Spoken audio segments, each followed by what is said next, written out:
Been thinking about this a while. I thought I'd do a new short video segment called "Why the Veterans Administration Sucks," and in those segments, give examples.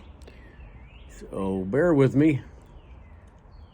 Everything you've heard about the VA is true, and then some. Oh, you might hear an occasional success story or an occasional person that thinks they, or that admits to getting good treatment or good service.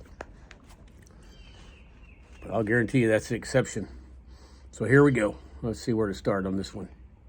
We got a bunch of them, but last week sometime I received a letter in the mail with a form in the mail from the VA saying, if you submit a travel claim, we will no longer send paper checks.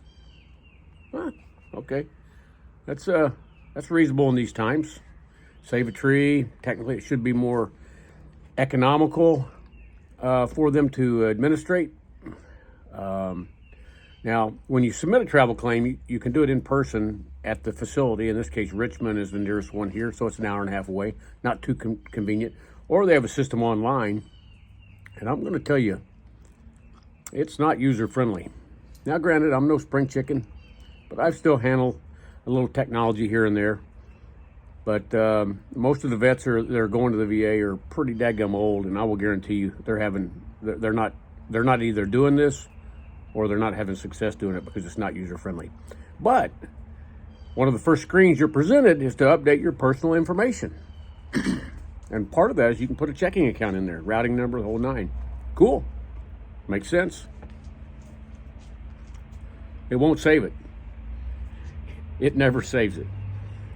And I'll fast forward ahead for a second. I was on the phone with them today, and they said, oh, yeah, I won't save personal information like that. Saves my social security number. Anyway. So they sent me this form saying you need to fill out this form and with your information, personal information, mailing address, email, routing number, account number, the standard stuff you'd expect. So I filled it out, and they give you three options to submit it. Option one, take it to the Richmond hospital. Well, clearly that's not an option for a lot of people. Like I said, it's an hour and a half away from us and closer to some and a lot further away to others.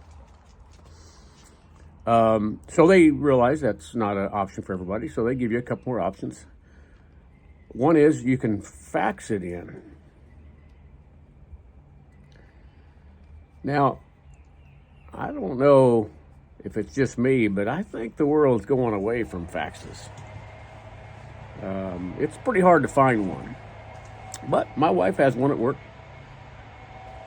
So I said, sweetie, would you mind faxing this in for me? Yeah, absolutely. Because the third option isn't email it, it's mail it in. Okay, all right. Well, I don't even know how much a stamp costs anymore, but it costs too much. So my wife attempted to fax it in about 4 times each, 3 days in a row.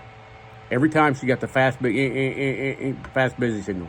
You know what that means. The line's inoperative. So I called. There's a number on there. If you got questions about this form, call. And I called. Surprisingly, I didn't get put on hold, which is very rare for the VA. Lady answered right away. She was pleasant. And I explained the situation. She goes, you can fax it. Are you sure you got the right fax number? She read the fax number off. Yep, right number. I said, well, it's not working. She didn't seem too concerned. But she said I could mail it. I said, I understand that. I said, do you have an email address that I could send the document? She said, yeah, absolutely.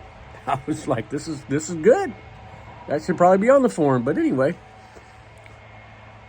she gives me the email address, and I don't remember it off the top of my head, but I read it back to her very articulately.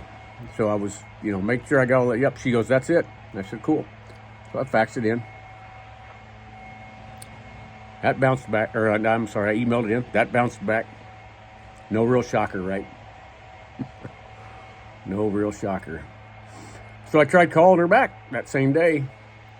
and the phone just rang. Okay. Surprised that there's only one person working in an office, and maybe she went to lunch or on a break or who knows what. So this was a few days ago. I tried again today multiple times, and I got, guess what? The fast busy signal. So we scratched that idea. I put a stamp on it. I took out a loan, bought a stamp from the post office, and that'll be in the mail tomorrow. So, but while we're on travel claims, I'll just share this with you. So what you do is any appointment that you have, you basically just log into the system, and it's supposed to auto-populate your appointment, so you can just pick one and then submit a claim, like you took public transit or you took a private auto, that kind of thing.